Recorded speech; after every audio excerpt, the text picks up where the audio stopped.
जदि भेंडीर गोटे प्रकारर तरकारी खाई खाई बोर लागिलानी तो घरे थिबा समस्त मसलारू थरे मो उपाय रे एही भेंडी तरकारी बनेई देखंतु। एही भेंडी तरकारी को थरे बनेई खाइला परे घर को जेबे भी भेंडी आसीबो सबु बेले एही उपाय रे ही बनेइबा पई इच्छा हबो। बाकी सबु प्रोसेस को आपण भूली जिबे। ताहाले एही रेसिपी को आपण माने घरे बनांतु और केमिति लागिला कमेंट रे जणीबा को जमारे भी भूलिबेनी। आ सबु थरो भली एथर मध्य रहिबो टिप्स एंड ट्रिक्स। नमस्कार, मु इतिश्री आ इतिश्री किचन को आपण समस्त अनेक अनेक स्वागत। चैनल नुआ थिले प्लीज चैनल को सब्सक्राइब करिवे। भेंडी रो एही स्वादिष्ट रेसिपी बनेइबा पई मटी 500 ग्राम रो पाखापाखी भेंडी को भल भाबरे पानी रे धोई के गोटे सूता कपड़ा रे पोछि की रखिची। काहेकि ना भेंडी रो रेसिपी आपण माने जत्ते बेले भी बनाउचंती ताहले भेंडी को आगरु धोई की गोटे सूता कपड़ा रे एमिति पोछि नेबे ताहले भेंडी रो नाळुआ अंशटा बहुत कम रही थाए। तो एटी देखि पारुछंती भेंडी को मु काटी की मझिरु टिके चीरा लगेई दउ ताहले भल भाबरे मसलाटा भेंडी भीतर को पसी पारिबो। आ हमर भेंडी भीतर पक्का अछि कि भल अछि आमे जानि परिबा। तो एमिति सब भेंडी को आपण माने काटी की एमिति टिके चीरा लगेई देबे। आगरु कहि रखुची आपण माने जदी चैनल ले नुआ अछंती ताले प्लीज चैनल को सब्सक्राइब करि दियंतु। आ फेसबुक रे देखुथिले फॉलो तो निश्चित करिवे।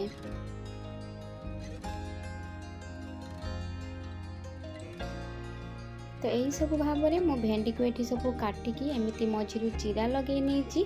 आपण मैंने भी भेंडीर रेसिपी बनाऊे भेंडी को एमती धोईकी गोटे सूता कपड़ा पोछिकी एमती चीरा लगे देवे।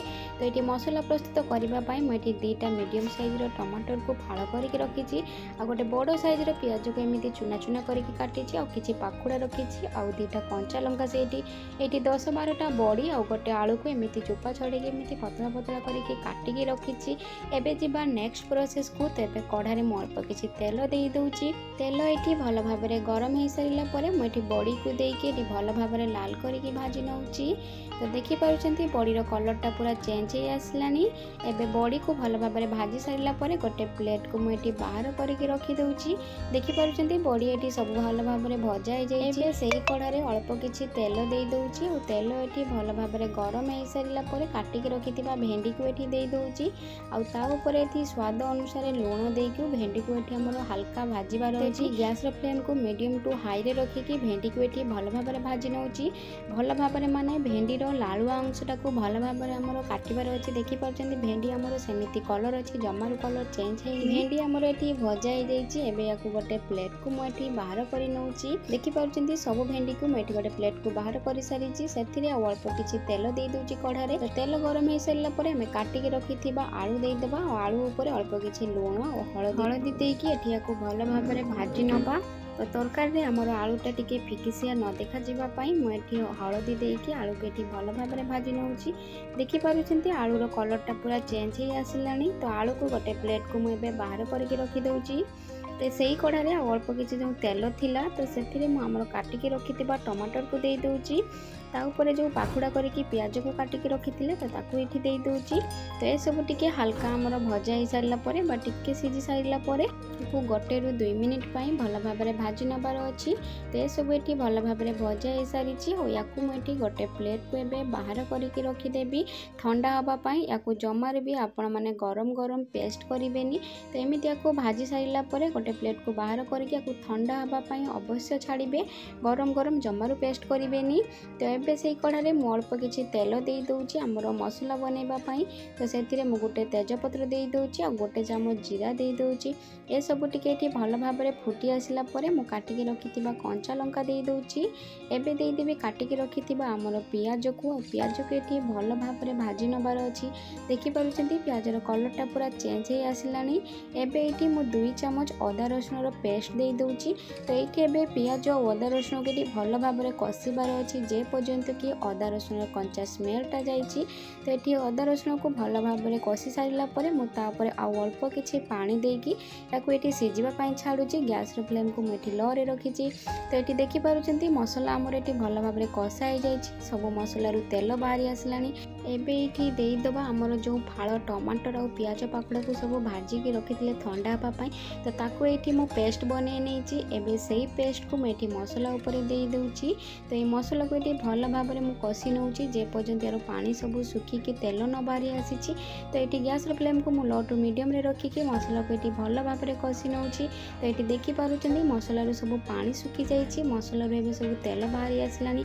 एबे ये देदेवी मो गुंड मसला जमीक हलदी गुंड जीरा गुंड धनिया गुंड और ये कलर पर दे दूँ काश्मीर लंका गुंड। एबे ये स्वाद अनुसार लुण देदेवी और ये सब को ये भल भाव में कषि नेबी। तो ये गैस फ्लेम को मु लो रे रखी और मसला को ये भल भाव में 2 ରୁ 3 मिनिट पर्यंत कषि नेबी। तो आपण मैंने गोटे कथा ध्यान में रखिए मसला को ये भल भाव में कषिबार अच्छी। मसला को जमी आपण मैंने कषिबे तार तरकारी स्वादटा पूरा मसला उपर ही डिपेंड करुच्ची। ये मसला आमर भल भाव में कषा हो जाए। ये मुझे गोटे गिना पानी आपण मैंने ग्रेवी केमिति रखा चाहते से अनुसार ये पानी को दिंतु। तो ये पानी दे सारा मुझे तरकारी को फुटापी छाड़ुची और तरकारी देखिपुं ये भल भाव में फुटी आसी। एबे ये देदेवा भाजिकी रखि आलू को और ये सब को गोल सारापर किसी समय कवर करनेबी आलू को सीझापी। तो 2 ରୁ 3 मिनिट पर्यंत मुझे कवर कर नौची लो फ्लेम रे। एबे कवर बाहर करके देखौछि हमर आलूटे ये प्राय हाफ सीझी सारानी। तो ये भेंडी और बड़ी को सीझापी बहुत कम समय लगी थाए से आगुरी मुझे आलू को सीझे नौची। एबे इस स्टेज रे आमे देदेबा भाजिकी रखिथिबा भेंडी और बड़ी को। भेंडी और बड़ी को ये दे सारा या भल भाव में गुड़े नबार अच्छी। आपण मानक अनुरोध रहा आपण मैंने ये रेसिपी को थोड़े ट्राए करूँ। यार स्वाद एते भल जे आपण मैंने थोड़े घरे न बनइले जानीपारे।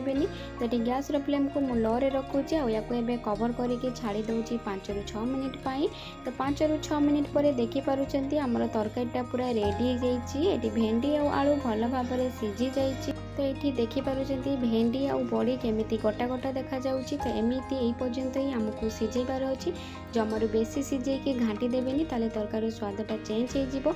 आपण मैंने ये रेसिपी को घरे ट्राए करूँ। रुटी भात सहित मजा नियंतु आउ केमिति लागिला कमेंट जानवाक जमारे भी भूलिबेनी। पुणी आसबि आउ एक नुआ रेसिपी सहित रही। जय जगन्नाथ। तागुरु कही रखुची चैनल नुआ थिले प्लीज चैनल को सब्सक्राइब करेंगे। रही बाय जय जगन्नाथ।